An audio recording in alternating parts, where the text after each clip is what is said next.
So good morning, everyone, and thank you for joining us for our first virtual convention. This is the first session of a 5-part series of what we think is an informative and educational series dealing with what COVID has done to the motor coach industry. I want to thank the entire board for coming together and getting this series put together.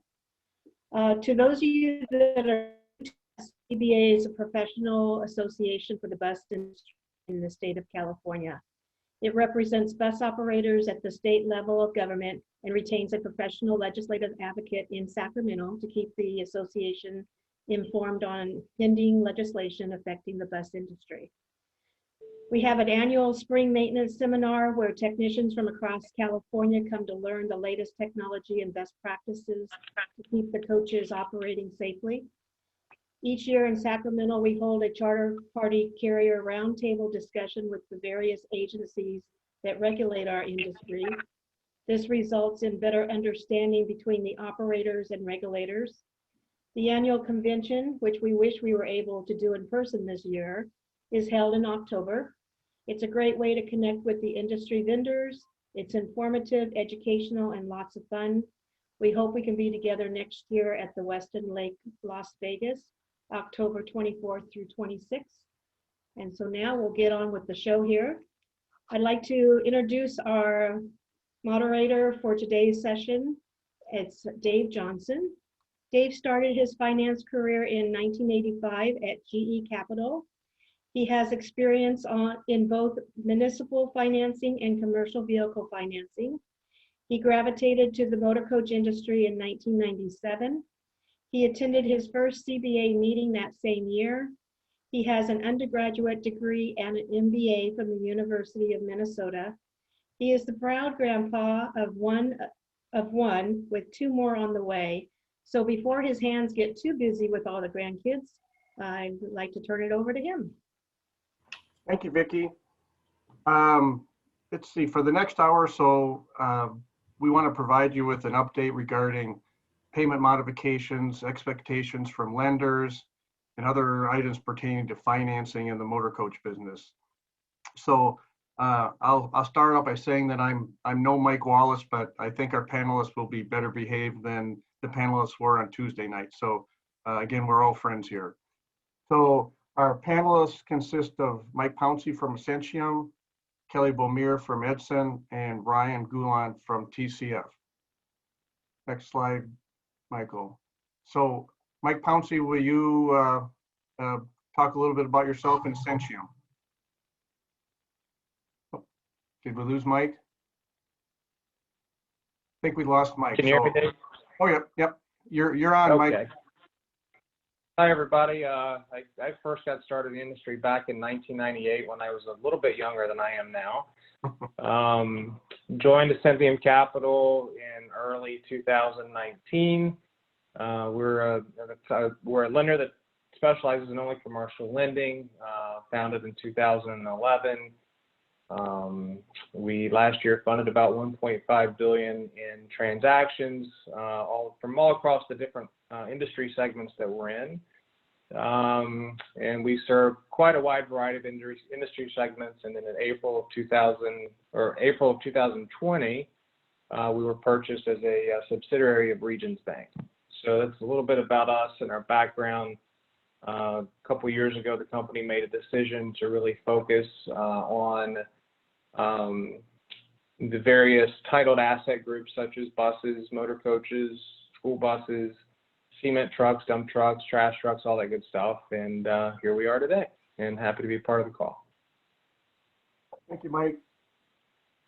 Kelly? Hi, everybody. I'm Kelly Beaumier. I'm with Edson Financial. I started back financing motor coaches at GE Capital in 1998 with my buddy Dave up there. I actually took some time off in 2004 to have twins, and came back into the industry, and really missed my customers and friends from the Motor Coach Association. So I've been back working at Edson Financial since it's been 3 years now. And it's wonderful. We specialize in motor coach, school bus, shuttle bus, and Edson's been around vehicle financing since 2002. We are a very resourceful and experienced team financing the vehicles I just mentioned, but primarily that's our entire industry. So happy to be a part of it. It's a tough time, but this is where we belong. So we'll be here for a long time to come. We are a broker, and we have lots of different treasury partners that we work with, and our culture is built on excellent communications with our customers and prompt decisions and reliable closing timeframes. And we're here to put you guys in a good lease or loan, and hopefully soon. So thanks for the time here today. Thank you, Kelly. Ryan? Hey, good morning, everybody. Thanks for having me on. Appreciate it. So Ryan Guan, let's see, I've spent about the last 21 years with my friends over at Wells Fargo. And most recently, about 4.5 to 5 years of that time was focused on the motor coach industry. And when Peter King decided to retire, and it's a bit ironic that he retired March of this year, I had the good opportunity to slide over to TCF and fill the position that he vacated. So again, pleasure to be here. My focus primarily is motor coach financing. So I support the entire country. We do work with our clients that operate shuttle and school bus, but the majority of my focus is the motor coach division. So it's kind of interesting as we're learning TCF's products and services, but as you can see on the screen here, we're actively pursuing financing for new and used units, whether it's leases, loans, so on and so forth. So I don't want to bore the entire team here with the details. We'll get into it, but again, thanks for having me. I look forward to answering your questions as we go through the process here. Thank you, Ryan. So a couple housekeeping items. Please submit all your questions through the question button on your screen. They'll be monitored during the period, and we're going to attempt to get to them all at the end. And again, please understand this is a sensitive subject, but we are all in this together, and we're going to get out of it together. So, and I know we're passionate about our business, we're passionate about the industry, and hopefully today we can come away with some ways that we can work together and what to expect for the future. So the first question, and I guess I'll go to Kelly since you're on the top of my screen. What is your company's biggest challenge in dealing with COVID, and how has COVID affected your customers? Thanks, Dave. COVID has offered us many of the same frustrations as our customer base and our industry partners. And to be honest with you, it has been a battle daily, just being there to really support our customer base and make sure that we're there for them in their requests to defer payments and get them through these hard times. It's our number one priority. Everybody means a ton to us, and we want to see people survive this. Everybody survive it for that matter. And so really just the frustrations of doing what they need us to do with moving the payments out and working with our different treasury partners. So, it's a challenge for sure, but we are here for them. And, that's the biggest thing, is getting through the day-to-day of the deferral requests. Thanks, Kelly. Brian?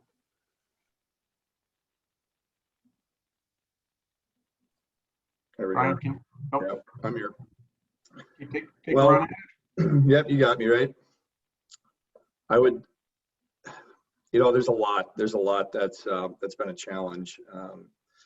I would say the number one thing right now is balancing the needs of the industry with our governing bodies, meaning our regulation and regulators that hold the banks to their standards, specifically the OCC, the SEC, and other divisions of the Federal Reserve. We're here to support the industry. We want to do everything we can to make sure that we're flexible and we're working with our client base. So that's first and foremost, but we also have rules and responsibilities of how we appropriately modify and amend contracts. and ultimately how we report that back to the reporting agencies that ultimately risk rate and monitor banks. So it's been a balancing act of handling something that's really never happened before with process and procedure that hasn't really adopted what's going on.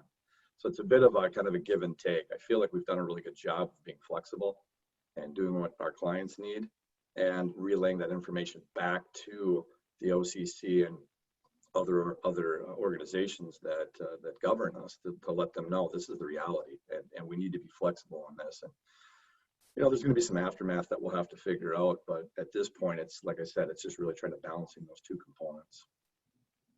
Thank you, Ryan. Mike?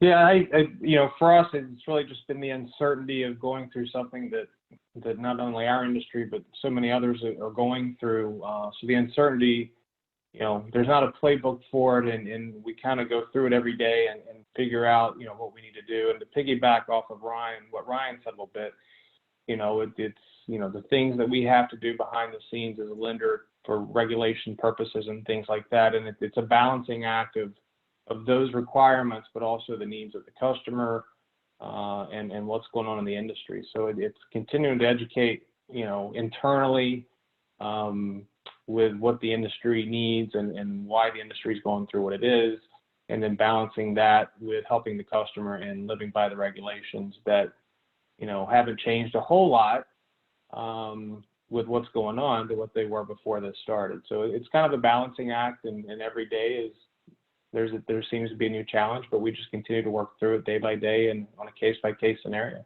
And the biggest thing is, just trying to be supportive of the customers that we have, understand what they're going through, and try to be there as best we can through that with what we have to deal with as well. I think in summary that, we all know our operators are struggling and feeling pain, but, we as vendors are also feeling, if not the same pain, at least a similar type of pain. So again, we are in this together. Next question. So Ryan, I'm going to let you go first on this one. So how flexible will TCF in your case be in granting payment modifications going forward? Are you going to require full payments down the road, token payments, skip payments, interest only payments? What's the plan at TCF? Yeah, if I had $1 for every time I was asked that question throughout the course of the day, Dave, it's so to answer the top question, how flexible are we? I would like to think that we're right where everybody needs us to be. We're on our third round of modifications now. The first round was basically you threw everybody a life jacket. It was kind of a zero payment for 90 days and just figure out what's going on and buy some time. The second round of modifications was a little bit tricky because we still had we're very uncertain of what the future held. And at that point now we're going to start to go to about 6 months in modifications. And that starts to get a little, concerning internally of how do we handle that, again, regulatorily. So that was a little tricky, but we continue through that process. Now that we're on the third round of modifications, I feel that we have the greatest amount of flexibility because we have a little bit more understanding from our customers' feedback of what the future looks like. Folks that are taking orders for Q1 into Q2, it shows some light that there's some opportunity there. So specifically, we are right now in our third round of modifications, and we're doing 6-month modifications. Some of them are interest only. Some clients, and this is kind of a situational dependent, it's almost like state by state dependent. Look at California, the perfect example of a state that is at virtual lockdown, right? I mean, stage 1 as far as what's being allowed. So I'm educating my decision makers internally to say, hey folks, we need to be a little more flexible. If we need to go 6 months with 0 payments to allow these clients to hang on to these assets, then that's the way it needs to be. Conversely, you go to different states, and I'm thinking like Michigan, where Michigan has youth football happening and youth sports happening. And, the Big Ten is now going on in our region and here in Minnesota, in the Midwest. So there are other areas where clients are going to start to have some sources of revenue. and therefore we'd look to have them make interest-only payments or maybe a token payment. Work with the client today, and middle of the country, it's making a $500 payment on all 4 of her contracts because that's what she can handle. So the reality is we understand that the coaches are best suited in your hands, not in my hands. We want to try to keep it that way.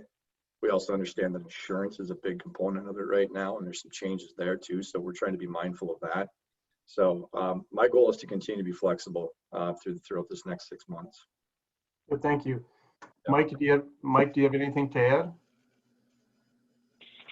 Yeah, so we are just starting to get into the third round of deferments. Our first deferments, which we're kind of taking it, 90 days at a time.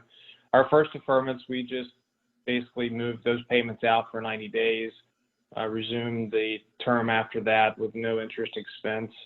The second round, we moved the payments out again another 90 days, and we did add an additional payment at the end of the term just to sort of account for the hit that we took by, not really charging any interest or anything for for that time frame. The third round, I think we're taking it more of a case-by-case scenario where we're not sure if we're going to ask for no payment or for a token payment or a interest-only payment. We're probably going to, try to find out, what level of revenue the customer is doing at the time. I mean, there are some operators doing some revenue. There are some operators not doing much of any revenue. So we're going to probably look a little bit further just to see what the capacity is to do a token payment or an interest payment or no payment. And that's kind of where we are at this point in a case-by-case scenario. Very good. Thanks, Mike. Kelly? Thanks, Dave. Yeah, a lot of what I do is pretty unique because, like with Ryan, you're dealing with the bank directly. And for us, I have, 20 some different treasury partners that we work with. So we are really going to have to take it case by case, bank by bank, figure out region by region, like Ryan alluded to. But I think our best thing right now is that most of the banks that we're working with are going to require some type of monetary payment each month here going forward.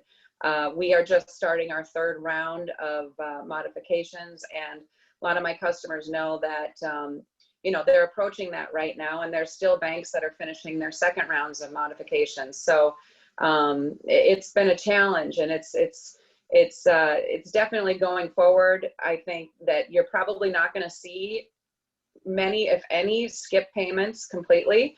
That's again case by case scenario, region by region, bank by bank. So I think, like I said, there's going to be some type of monetary payment that will be required, interest only, token payments, that type of thing. But yeah, I think that most of the banks are going to work with you. I don't know one yet that won't, so that's a good thing, especially with 20 different treasury partners. Plus, in this case, we're adding more every day because we know the need will be there. So again, it's time will tell, but we're there now. I would say that when you're going through this third round of modifications, to talk to your partner and find out if there's a way, instead of doing 90-day modifications, to really try to pursue a 6-month or a 9-month modification. So I would definitely ask that question to your finance partner. Yep. Thanks, Kelly. So I think in summary, we can say that it varies and it's customizable and situational as far as if it's interest only token or full payment, half payments. But I think the moral of the story is, communicate fully with your funding partner, and I'm a true believer that they will work as much as they can to try to satisfy your needs. So again, communication is the key. Michael, next question, please. What additional information will you require for the next modification? Will you require or pursue a phone interview and or site inspection? Mike, you're up first. Yeah, thanks, Dave. I don't see us requiring site inspections or formal phone interviews. There may be some dialogue that we'll have with the customer, obviously through emails or phone calls. But typical things that we're probably going to ask to see on the next round is going to be some bank statements and some tax returns from the last year or two, just to kind of get an idea of what historic revenues are versus what you're doing now. And that's going to help us really work with each customer individually to figure out, you know, what level of payment that they can afford or that they can't afford a payment. So that's the type of information that we're going to be looking for to give us an idea of what we need to do. Sure, great. Kelly? Thanks, Dave. Yeah, I agree. I agree with Mike. There's going to be a list of things, but we have already seen some of our sources want to do site inspections. So we're already getting into that. And again, it depends on the bank and depends on all the different scenarios I mentioned earlier. But for sure, updated bank statements or updated financial statements, as well as 3 months bank statements. We're noticing that a lot of banks are starting to require a real financial snapshot. With that said, we're also really encouraging our customers to start forecasting, you know, what their projections will be for the year, for January, February, March, really next year, and when they anticipate.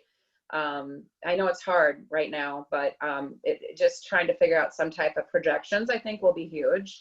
But some will also want to know the cash burn, you know, where you're at right now, kind of income, if any you do have coming in, if there's any contracts in place that are still paying. They're going to get more detailed on you know, wanting more information from you. So I would really just be prepared for that. I know it's a pain in the butt, but our banks definitely want to work with you. And the more you can be cooperative and provide that information, the better it will be. I know that that's their intent. And that's certainly Edson's intent as well, is to really get you guys through this pandemic and get you back on the road and get you rolling and getting your fleet deployed as soon as possible. But with that said, there will be some requirements. So that will be the most helpful. Sure, thank you. Brian? Yeah, my other two partners covered off on a number of the items. Specifically, yes, we're going to ask for the most recent corporate tax returns or CPA prepared statements that you have. So whether it's 18 and 19. 2020 interims are going to be important. I think we all know what the financial outcome of 2020 has looked like, but we're going to use that and compare it to prior years to do our analysis. We're also going to have it just so we can have an updated and completed credit file. Fleet list and debt schedule are important for us. You know, as we're going through what arguably will be 12 months of modifications by the time we get to this current 6-month cycle, you might find that your lender asks you to pledge additional collateral, additional unencumbered equipment to help them shore up their position too. So personally, we're not quite at that level yet, but I'm having some discussions with their clients. So that's why the fleet list and debt schedule are important. As Kelly indicated, bank statements, it helps us understand liquidity and where you're at there. We are doing collateral inspections. We're doing those collateral inspections at no charge to the client. For those of you who have had that inspection done, you can kind of attest it's really not that big of a deal. We send somebody out, they take about 5 or 6 pictures of the vehicle, make sure it's, you know, working condition, running condition. We get that information back, we put it into our file. I make my notations on it and we go through the process. And to be honest with you, it has not, in my opinion, has not slowed up the process as far as the amendment or the modification. And then we'll also have a phone discussion. And I want to know what's going on. You know, what are you doing to help your business? You know, what sort of business are you going after, if any? I want to know about the PPP funding. Did you take and were you awarded PPP funding? And if so, have you requested that to be converted to a grant? If not, what does that process look like? Are you pursuing, you know, EIDL, Main Street lending? You know, what else are you doing from what the available funds are? Although I admit that PPP was a little tricky to get through and wasn't exactly for our industry, but I want to know some of that and also know where the other sources of revenue are coming from. Are you pursuing Department of Defense, employee shuttle? What does that look like? So now I have a narrative. I understand what's going on with each individual borrower. I can put that into my write-up and move through the process. So Yeah, we're asking for, I guess, a handful of information, but at this point, I haven't had any issue. Clients seem to be very forthright and understanding that this information is pretty prudent to us. Good. Well, thank you. I think if I can just add that, banks are a regulated entity, so, auditors come in and make sure things are in order. So some of the items that the banks request and require are kind of file fillers, I call them, but they need to have a file, so when the auditors come in, they can produce the information and things are good. So please remember that. And I also will add that, from a bank perspective, help us help you. So again, open communication, tell us the story, and we are here, to help you get through this, help us get through it, help the industry get through it. So again, help us help you. Michael, next slide.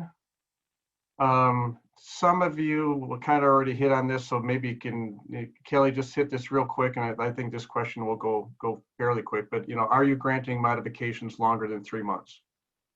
Yeah, and fourth round is definitely anticipated. We are, with some of our partners, we are going to pursue a longer period because, the process to get through a modification is pretty extensive, depending on the bank. And it's become more extensive as time goes on. So a quick answer, yes, depends on bank by bank, things of that effect. But I anticipate that we'll be there to help you guys through it. But again, I would recommend asking for a longer period of time if you know you're going to need it. That way you get through, instead of just doing a 3-month extension, 4 to 9 month extensions. So pursue that with your lending partner. Good, thank you. Ryan, you kind of answered it too, but. Yeah, we are. Right now, like I said, we're pursuing 6 months. We work pretty hand in hand with the OCC to clearly identify exactly the process and procedure that we're going through, the information that we're gathering, and the discussions that we're having with our clients. And so the hope is, from the lender's perspective, that we make these modifications and we're still adhering to policy and procedure. And we believe that the OCC is going to allow us a little bit more flexibility. That wasn't necessarily the case 60 days ago or even 30 days ago. So as of recent, the timing is quite well because we're going through these modifications right now. But we believe that we have the support of these governing bodies, right? These divisions of the Federal Reserve, and because of that, we feel comfortable going additional 6 months. So, thank you. And Mike. Yes, for now, Dave, we are just taking it 3 months at a time. Just one is we wrap our arms around the regulation piece of it, but just the overall uncertainty of what the pandemic has caused in the industry. So that being said, we're taking it 3 months at a time as of today. Yeah. So if we didn't already say that, Brian talked about the OCC. The OCC is the office, I think this is right, the Office of the Comptroller of the Currency, which is part of the Department of Treasury. And the OCC is basically the governing body for banks and savings and loans in the U.S. So for background there. Michael, next question, please. Again, we hit on a little bit, but what can we expect if a 4th round of modifications is required in December? I think, Ryan, you're up. Yeah, for the clients that we have not done a 6-month mod and taken the request into Q1, knowing that we have the green light to do so, there was a few clients that maybe, for the reason we only did a 3-month because that was the ask. I'm quite confident that we'll have that next round of modifications. We, in essence, are already doing it, so it would just be that one-off or case-by-case basis that we didn't, for the reason, renew at 6 months. So yes, we will be going past December into Q1. I think most people on the phone would agree that that March spring timeframe seems to be the time where business starts to percolate. We're all a little bit more optimistic about the future of the industry. So that's kind of our goal, is to get to that benchmark, if you will, which would be towards the end of Q1. Now, again, everybody's modifications were started at about the same time, but for those folks that maybe started a little bit later, we would continue to modify through that period of time as best we can. But I think it's important to note the further down we get, the farther out we go without principal payments or without interest payments or what have you, we're going to require more and more data, and we may require cash injections from ownership. We might require additional collateral. Who knows? But just know that that's where we have to have deeper discussions and work together at finding a solution, especially if we're going to go past that Q1 timeframe. Good, thank you, Ryan. Mike? Yeah, I would definitely agree with what Ryan said.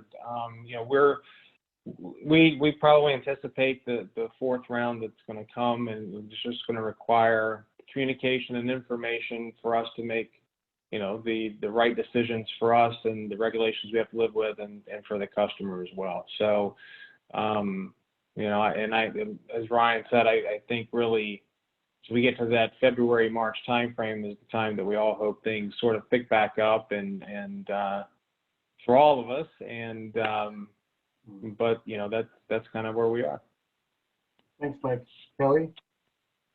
I agree. You know, without duplicating everything that they're saying, as we get closer to that fourth round, it's going to be more and more expected that there is going to be a financial commitment. So there's going to be a lot of hesitation on any zero payments for those months. And again, they'll ask for token payments or interest-only payments. But the banks have been great about making accommodations. And you know, I think Ryan just really nailed it earlier with saying that the region will depend on, you know, the understanding as to how much we can do for our customer. But, you know, again, I work with a lot of different banks, so it's going to be case by case scenario.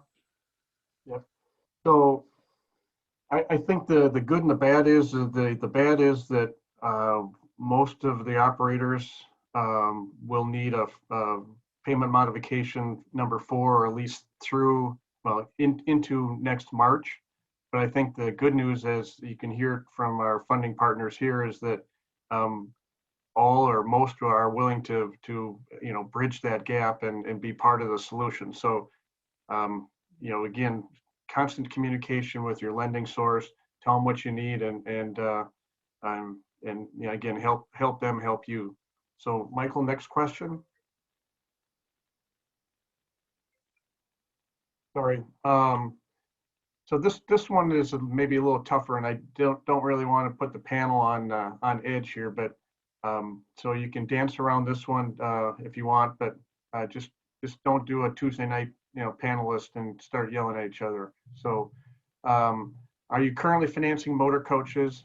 If not, do you plan to re-enter the market at some future date, and what will trigger the re-entrance to that market? So I think, Mike, you're up first on this one. All right. We are currently considering financing motor coaches. It comes with a lot more scrutiny than it did 6 months ago. We're definitely going to look into bank statements to see what kind of current revenue that you're doing now, what deferments have you had, things like that. But we will do them. It's a lot of work to get done, understandably so. So that kind of answers the next 2 questions there. But Dave, to answer your question, we are, but you know, it takes a lot of information to make sure that we're making smart decisions for us and for the customer. Sure. Thank you. Ms. Kelly. Yes, we are actually, we are doing some fundings right now, actually, but for the right situation. For example, the approvals that we've been able to get just in the last 90 days, there's not a ton of submittals. We're all wanting to have a quick turnaround here, but it really is going to require some very strong contracts that are in place for large and for small markets. The buses are going to have to start to deploy. You're just not going to see a lot of approvals out there, especially with buying equipment that doesn't have a strong contract tied to it. So once utilization goes up and buses are deployed and the projections are strong, the opportunity is going to be more prevalent. But for right now, it's really requiring contracts that are going to need deployment. Maybe there's people that are having to switch out equipment tied to buses that are old and the contract is ready to renew for employee shuttle work or government work, that type of thing.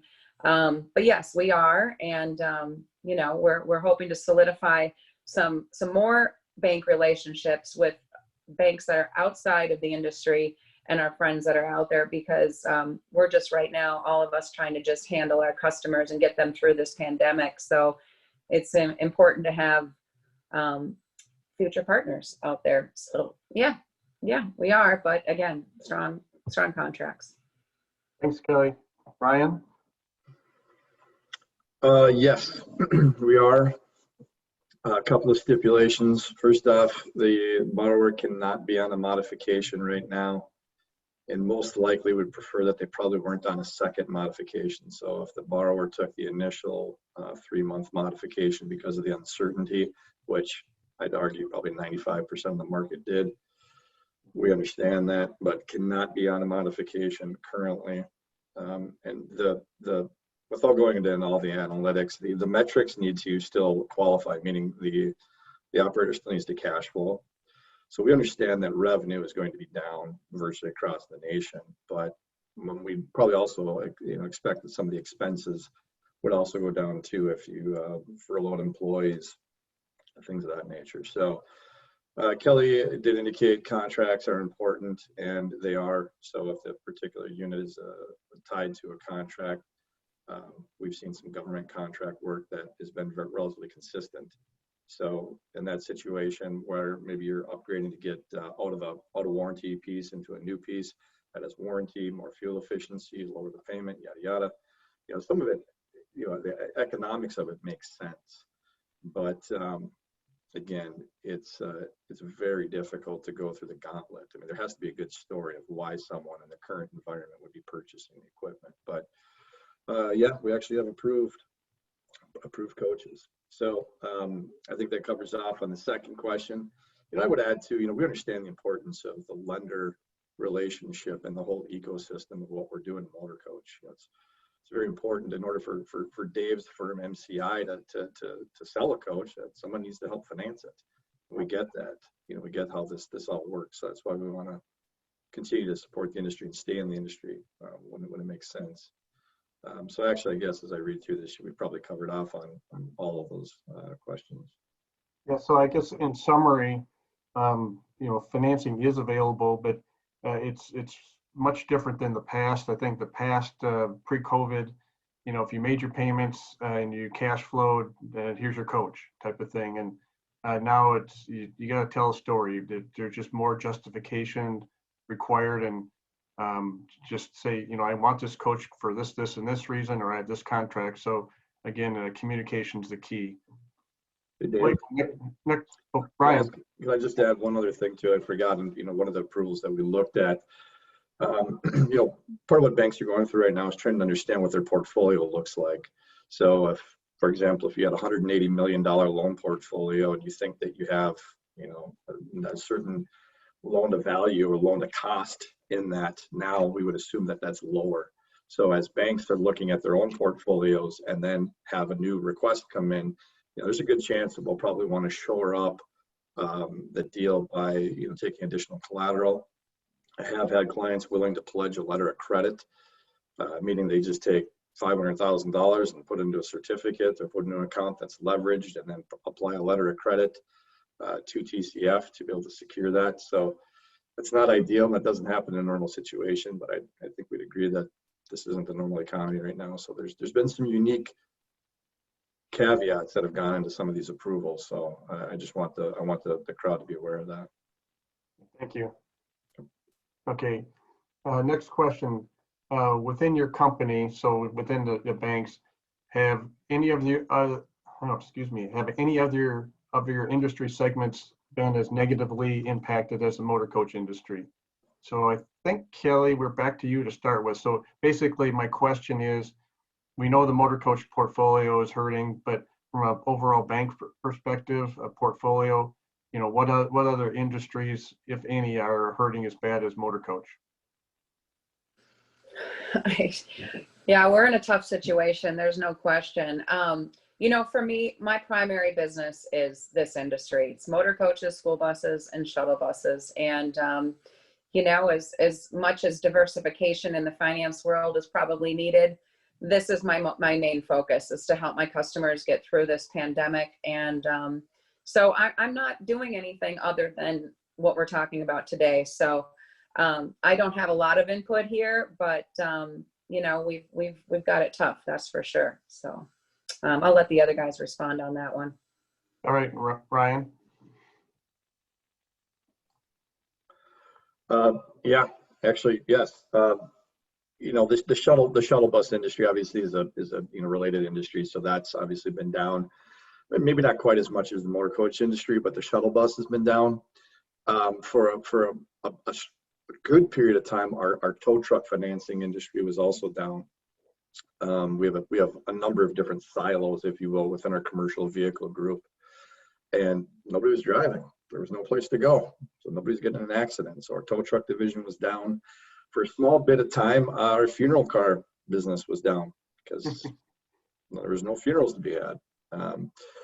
Even though there was maybe a need for it, there just, you know, it wasn't happening. And I would say, so those three for sure.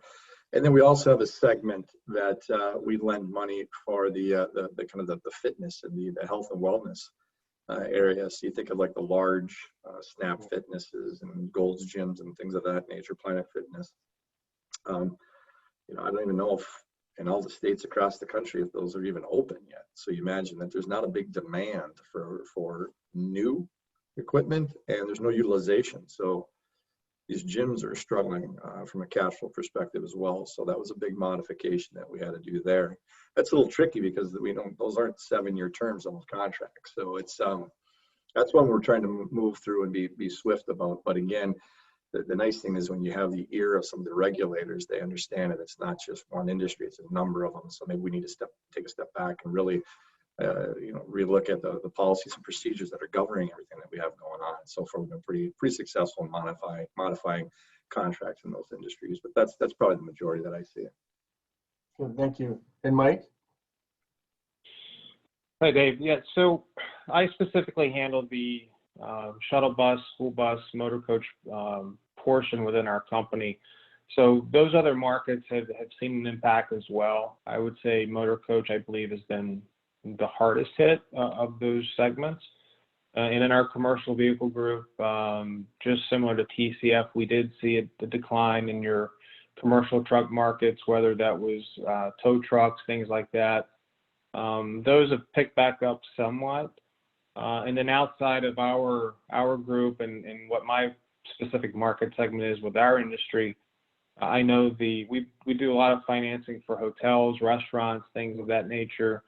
Those industries have been hit really hard. So it's kind of a juggling act for us, not just with our industry, but throughout the various segments that we're in. To give you an idea, the first round of deferments that started back in March, early April, as a company, we did about 13,000 deferments to the tune of about $700 million across all of the segments that we're in. So it's not just our industry, and it's numerous others that we've had to juggle and kind of figure out what we can do and to help the customers. And but I would say, I think the motor coach industry has been, in my opinion, one of the hardest hit, if not the hardest hit. Yeah, I guess just in summary, that's what I understand too.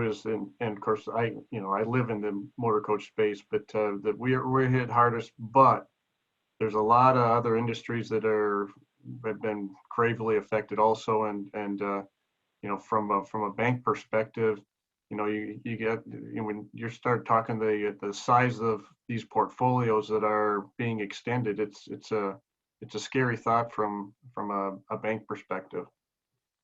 I think that's the last question. So, Michael, I haven't seen the questions. Michael, can you read the questions? Are you going to handle those? And then the panelists can just jump in as they see fit. Sure, Dave, can you hear me? I can. All right. So one question from Tom.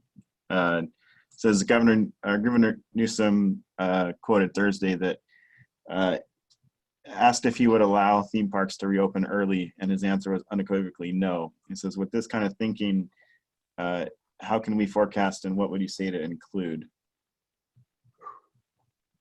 First of all, Tom who? No, just kidding. I don't know. That's a good question. I'll attempt it, and then I'll see if our esteemed panelists can get to it. But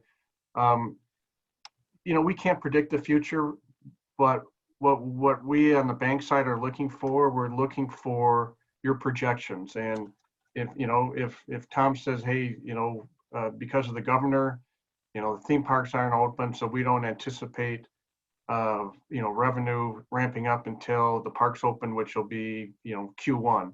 And I mean, my dad used to always say, if all else fails, tell the truth. So I think that's all that we're asking to do. So I don't know, either Kelly, Ryan, or Mike, any other thoughts there? Yeah, I'm happy to answer. Can I just get a clarification on the question, Mike? Was the question related to forecasting and just the lack of sources of revenue? Is that ultimately what it was, as it ties back to this the theme park? Yeah, just the I believe the uncertainty around reopening in our state, in particular in California, Yeah. And how that is going to affect how we have any idea what is going to happen in terms of business. Okay, I think I understand. I think Dave was accurate in his statement. So forecast and a projection is just that, right? I mean, it's not going to come to fruition at 100%, and they very rarely do. And I've never seen a set of forecasts or projections that are grim, for the most part, in my years of lending. So what we're asking for is an honest approach to what the next 90, 120 days, maybe 180 days look like in your best guess.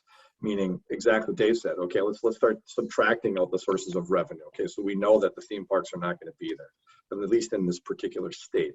So what is available, right? I know that MLB is available in your state. I know that football is available in your state. I know that Pac-12 is not going on. So what things are or are not available, and just give us a narrative. Give me something to go off of. Give me something that says, yeah, this business will be around for the 6-month modification that we're doing, or these are the steps and efforts that they're going through.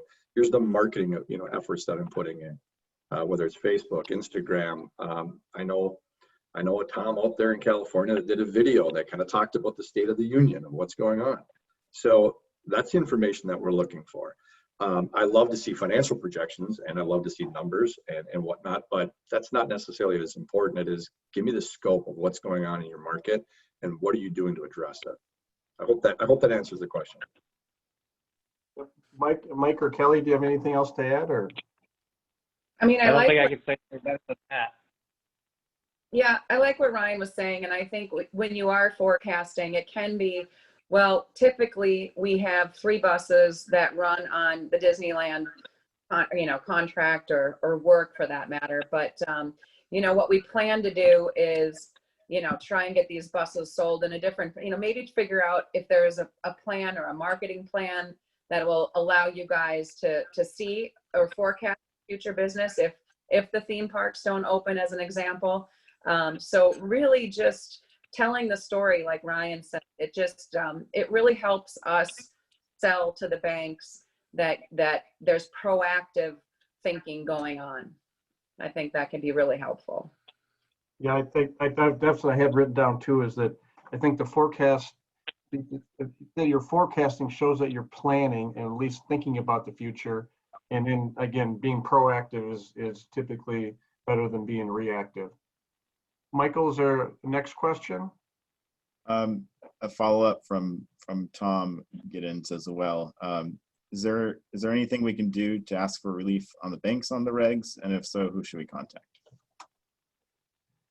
So I think the question is regarding can some relief come from the OCC and how the banks operate, and if the banks can get some more how would I say, flexibility with regards to reclassifying loans. Is that a better, is that the question?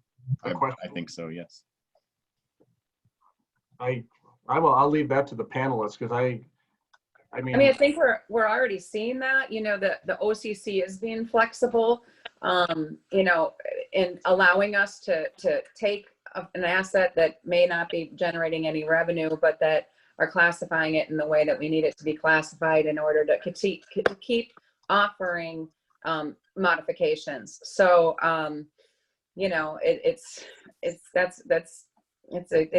it's good that the banks are working with you already on this, but I think we have to get back to some of the answers that we all had said earlier, was that it's going to be difficult to get skip pays somewhat moving forward right now. They're going to start asking for payments, so whether it be interest only or token. So. Okay. I would, and Mike, can I just go ahead, add to that? I think the effort that the industry has put in around the CERTS Act and engaging your representatives, your senators, congressmen, and so on and so forth. I think that activity, although it didn't go the way that we had hoped on this recent voting, that activity does help shine some light from a regulatory standpoint on the severity of the industry, and I think that helps persuade, like I said, some of these policymakers. So specifically, is there anything you can do to help that? Not necessarily. I mean, a lot of these rules and regulations are put in to protect consumers and protect businesses on the way that we report delinquent accounts and non-performing assets. So I think what you're doing right now with trying to draw attention to the industry is probably the best thing that we can do. But I would also go back to my last statement, be transparent about what's going on in your marketplace. So when I relay that up to my channel and that information is related to the OCC, it's true and accurate depiction of what's happening in your community and in your state.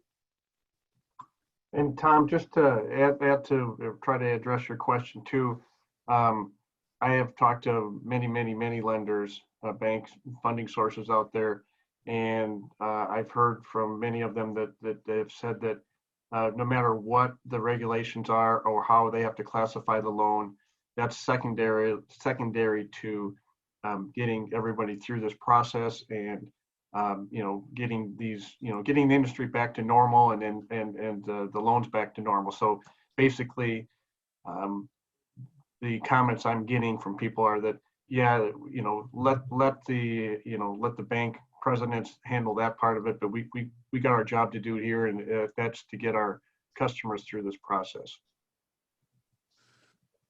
So, Michael, next question.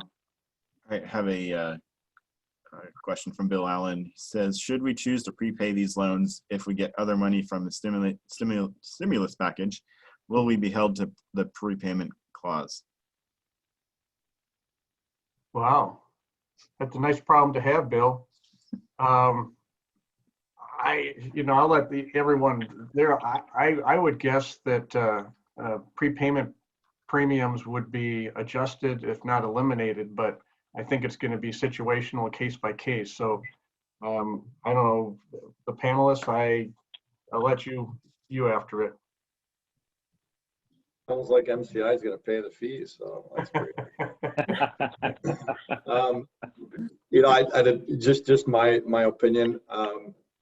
I have had a few clients that have done the Main Street Lending Program, which is a Federal Reserve program, and it was a debt consolidation, and we did allow them to get out of the contract early without paying the fee, the prepayment penalty. You keep in mind that that's a source of revenue for us, right? Ultimately, if we're foregoing interest income, then we'd like to make fee income. That's the only way, really, that's how we make our money. But in the spirit of what makes the most sense for the operator, what's going to keep that business in business, and what makes sense done in the long haul, yes, I have approved a number of prepayment penalty waivers, and I would expect to continue to do that as those opportunities arise. I could add to that and say, I think that with the different funding partners that we have, it'll run case by case, bank by bank. But I think oftentimes you'll find that if the contract is new, it's going to be a little harder to accommodate the prepayment penalty, to wipe that out or to even reduce it significantly. So if the contract's newer, it's going to be more difficult. But again, it will be case by case, bank by bank. Yeah, that's been a question that's been asked, for years, decades, as far as the prepayment premium or penalty, why you charge that. Well, I always equated that, when you get a mortgage, you pay points up front. And with an equipment finance loan, in essence, you're paying points at the end if you want to get out early. And again, almost always the premium is a percentage of the outstanding principal balance. So paying points, when the loan is half paid off or paying a penalty is half what it would be up front. So again, it's not ideal, but it's actually I think a better scenario than you do when you finance mortgages or a house or whatever. So, Michael, another question?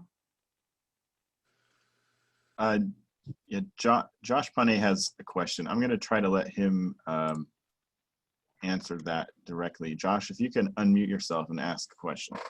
Yeah, we have just a question on, I don't know if I'm on, but just a question.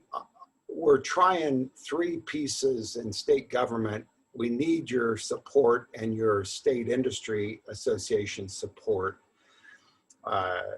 As the association's lobbyist, we're looking for all ways to do things. One of the things we've been asking for are vehicle registration relief. So can we get your associations, you're all in a variety, whether you're brokers or whether you're lenders, whether you're lending companies or you're close to Wells Fargo, whether you're B of A or whether you're a finance company, each one of you has associations, and we need you to call and then write your associations in the California and say, hey, we need you to help the California Bus Association. It could be as simple as a letter. I know most of the lobbyists who represent you, but the more we hear from you to them, the sooner we can get them to help us. First with the letter, then with the Secretary of Transportation for the DMV registration credit. As you may well imagine, some companies have $92,000 registrations coming up. Another has 26,000. Another has 84,000.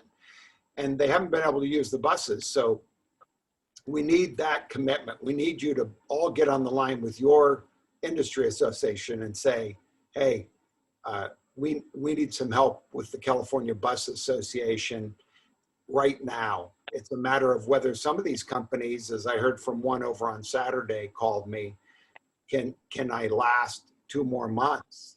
Can I last 3 months? And if you have a $90,000 vehicle registration fee coming up in December, you all could imagine, and I think we've gotten some headway, frankly, with the state transportation agency and the governor's secretary, deputy secretary, and GoBiz.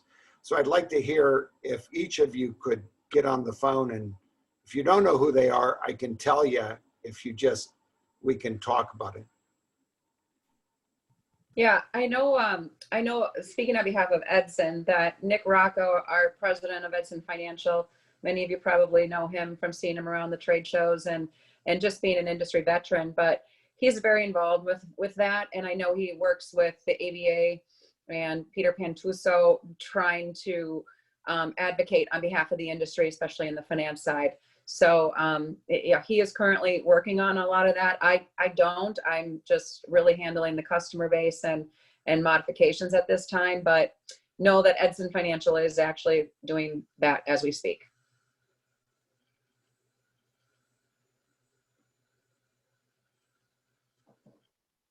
I'm happy to respond.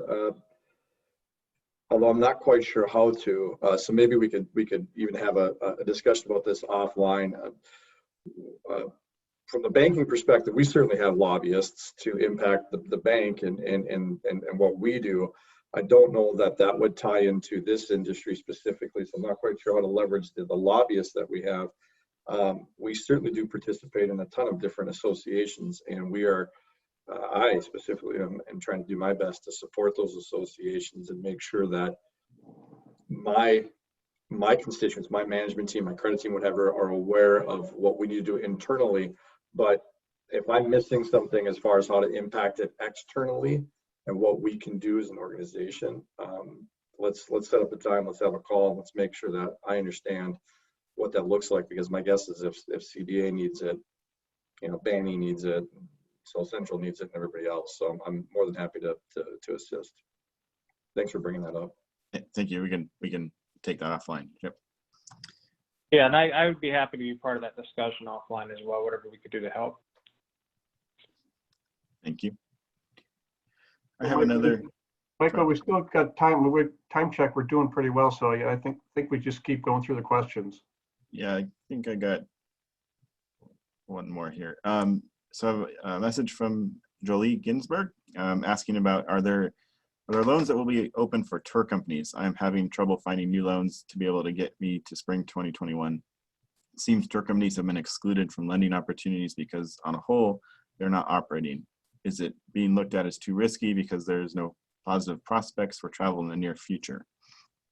Any outlook on that? I know most of you handle equipment finance, but any outlook on that? Hey, maybe we can clarify the question. Is the tour company looking to finance motor coaches, or would be financing for other, working capital, or is it just specifically for equipment? I'm not sure. I can try to open it up to allow her to ask the question. If Julie, if you'd like. Hi. Yeah, more for working capital. Typically, and I'll let the panelists get after it too, but typically working capital is more of a bank function. And you may think that, financing a coach is a bank function, but we kind of separate that into an equipment finance. So we actually touch and feel that's metal that we finance, where a working capital line is more of a bank function, like having a checking account or savings account. So I don't want to defer the question, but that's again not usually a something that we would handle in the equipment finance world. I agree, Dave. I don't have a source that I work with that does working capital loans. However, I do have a friend that does do that here in Minneapolis, nationwide. So if you'd like to reach out to me directly, you can call me and I can go ahead and give you that referral.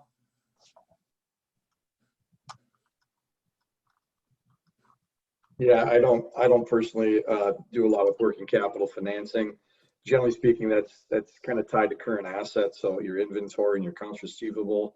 And again, that's not something that we handle here. I know the SBA does have some programs that are available. Main Street lending probably wouldn't be the appropriate one, but the SBA still does. First of all, they still have funds available, even though it seems extremely difficult to get at it. But there are funds available through the SBA to assist with current needs, so working capital, lines of credit, and cash injections and things of that nature.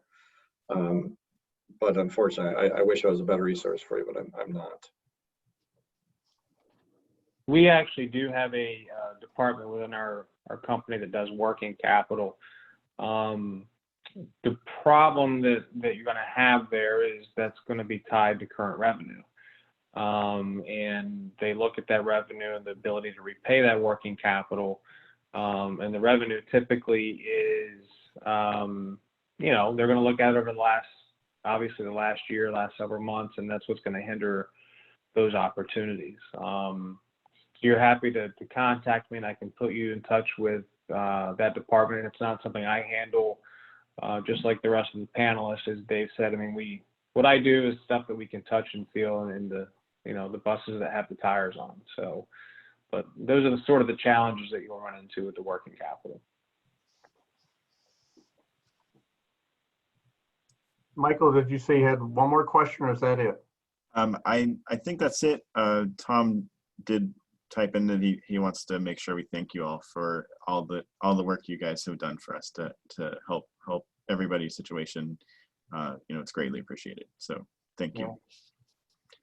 Well, we I can say we appreciate our relationship with all the operators, and again, we're in this business too, and we can't be successful if you're not successful. So we're pulling on the rope in the same direction. We want to get us across the finish line. So just some final thoughts. There's a lot of verbiage here, but and again, we've touched on this, but and I think this has been brought up in other UMA, ABA type meetings. But even if you can take anything home, just be proactive in communicating with your lenders. Don't go hide. I mean, we understand it's a difficult situation and sometimes it's hard to talk about, but we are here to help. And as I said before, help us help you. Be prepared. There's going to be probably more questions from funding sources when you're asking for third and fourth payment modifications. And again, we're not asking questions to make you feel bad. It's information that we need. As I said before, some of it's file filler information, but banks are a regulated entity, and when the auditors come in, you got to give them facts and figures, and if you give them the file, that's just a much better procedure. The third one, again, you kind of touched on it before the question, but provide an accurate portrayal of your business. Yeah, it's hard to forecast. Sometimes you're grabbing numbers out of the air. What are we going to do in the future? But do the best you can and say, this is what we expect, and this is this, like Kelly alluded to, this segment's not here anymore, but we're going to focus on this segment. So again, show that you're thinking about the future and what your next business prospects are.